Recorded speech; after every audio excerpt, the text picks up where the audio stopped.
Tapi Neneng waktu pertama kali sampai di Jakarta, itu kayak ngerasain hal aneh nggak? Kayak misalkan Aneh lah bang. takjub atau misalkan apa Lihat gitu? gedung tinggi tuh kayak, wah ini gedung kalau gempa gimana ya gitu. Berarti bener yang kayak di film-film itu ya Neng? Bener banget. Terus Setakjub itu? iya, terus kayak wah gila ini kaca semua gedungnya gimana ngebangunnya ya. Terus kayak, kok macet sih di sini, karena di kampung Neneng macet lebaran doang setahun sekali. Setelah itu sepi, nggak ada tuh. Jadi dulu tuh Neneng di kampung nontonin orang macet. Karena macet tuh Neneng seru banget kayak ngelihat mobil penuh gitu ya di jalanan gitu. Iya. Terus di Jakarta ternyata apa sih kayak macet juga. Dulu awal Neneng seneng banget di Jakarta macet terus. Macet. Lama-lama nangis kayak ya Allah macet terus nih gitu. Gua telat nih, gua segala macam gitu kan. Iya. Jadi beban sendiri gitu kan.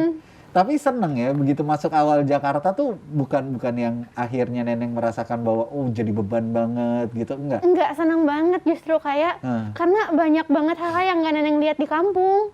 Kayak wah mallnya ternyata segede kampung Neneng. Kayak mallnya gede banget ini, kayak aduh Neneng kayaknya kesasar. Neneng pernah kesasar di mall nggak bisa. Oh ya? Iya. Nggak bisa keluar.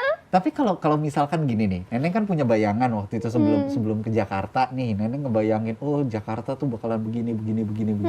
Kalau misalkan waktu itu ternyata bayangan Neneng gak semanis, kenyataannya gak semanis apa yang Neneng bayangkan, kira-kira bakalan balik lagi gak sih ke kampung? Kayaknya enggak deh bang, daripada Neneng dinikahin di kampung.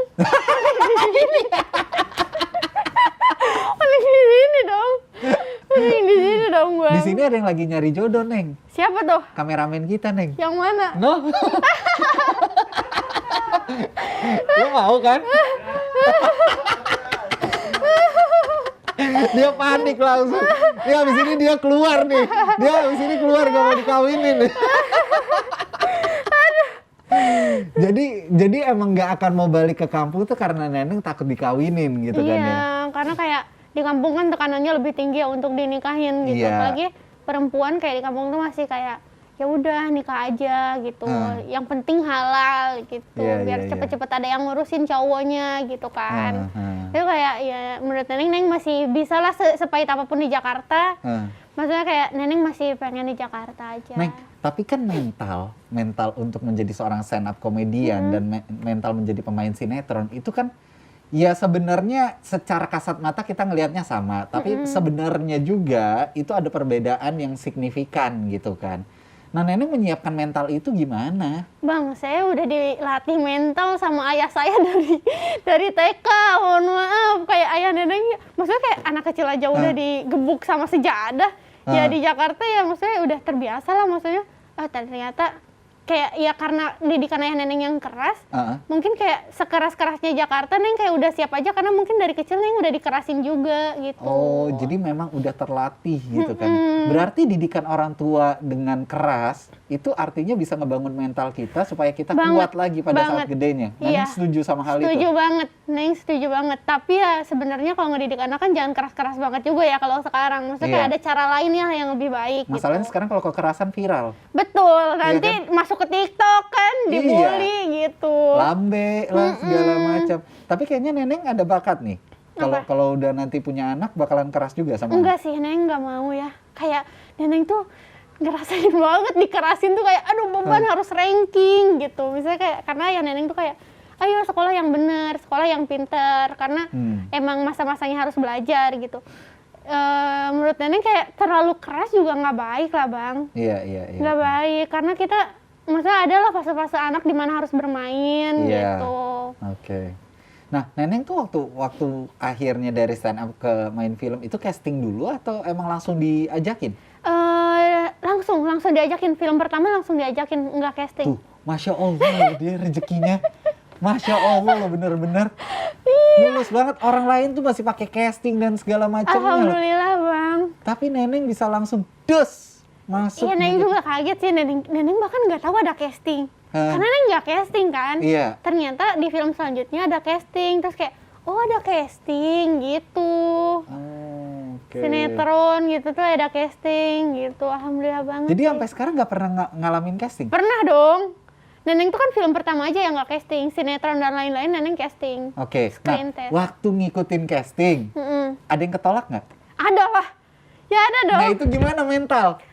Kayak neneng tuh kayak apa ya, kalau misalnya enggak ada, gimana teh dihubungin lagi enggak ada nih, belum dihubungin lagi, ya udah deh gitu. Nanya ke siapa, manajer? Ke manajer gitu. Oke. Terus kayak oh ya udah mungkin belum rezekinya gitu. Tapi nggak ada perasaan galau kayak aduh gue jelek nih, atau aduh gue ini nih, atau gue ini gitu? Enggak Neng, kayak ya mungkin karakter Neneng kurang cocok di mereka gitu. Atau mungkin kayak Neneng emang kurang cocok aja buat mereka gitu. Ini berarti memang didikan orang tuanya Neneng nih pengaruhnya besar banget sih. Menurut Karena Neneng, mental Neneng ini bisa se-open itu loh. Gitu. Tapi pada saat ngejajal sinetron, acting gitu ya, sama stand up, menurut Neneng lebih susahan mana? lebih susah stand up ya Bang, jujur aja. Stand up tuh tekanannya banyak banget. Neneng kalau misalnya mau job corporate atau apapun itu, ngejob off air, itu seminggu sebelum Neneng udah susah tidur. Seminggu sebelum Neneng tampil tuh Neneng udah susah tidur karena Tapi kan tetap makan mie instan. makan. Justru ridersnya tuh Neneng minta mie instan. Ridersnya mie instan. Iya deh, kayak mie instan. Terus kadang yang LO-nya tuh kayak ini beneran ridersnya ini? Iya gitu. Karena Neneng kalau habis stand up makan mie instan biar tenang. Ya Allah ya Robi, segitunya. Jadi stand up jauh lebih susah. Iya. Kenapa? Karena dengan penonton yang berbeda, kita harus nyiapin materi yang berbeda. Sementara bikin materi stand up itu 5 menit itu butuh waktu seminggu buat nulis. Dan itu belum dilatih. Maksudnya kayak kita nggak tahu ini akan segimana ketawanya, tepuk tangannya. Tapi gitu. kan background check dulu penontonnya seperti apa Ya, gitu kan. Itu kan betul. pasti dilakukan dulu kan untuk tahu audiensnya gitu Iya. kan. Cuman ya pasti deg-degan lah Bang. Nah itu kalau misalnya mau stand up tuh kadang sebelum naik ke panggung, di belakang panggung tuh kayak kenapa ngambil job ini gitu. Kayak nyesel sendiri tapi bayarannya besar. Gitu. Tapi berimpact banget ya sekarang ya. Alhamdulillah. Ngerasain Bang. banget ya. Iya, maksudnya. alhamdulillah. Neneng pernah nyangka nggak sih bisa di titik sekarang? Enggak, justru Neneng tuh kayak Neneng tuh kan, jadi Neneng percaya ya kekuatan doa tuh gede banget. Jadi memang dari dulu tuh Neneng selalu doa di sujud terakhir Neneng tuh, ya Allah berilah saya kekuatan di pekerjaan di Jakarta dengan rezeki yang cukup, sama Allah dikasih lebih. Gitu. Oke. Terus kayak ya mungkin ini kali gitu. Tapi Neneng nggak nyangka akan sejauh ini. Menurut Neneng faktor apa yang Allah mengijabah doa Neneng sampai sekarang Neneng dikasih lebih?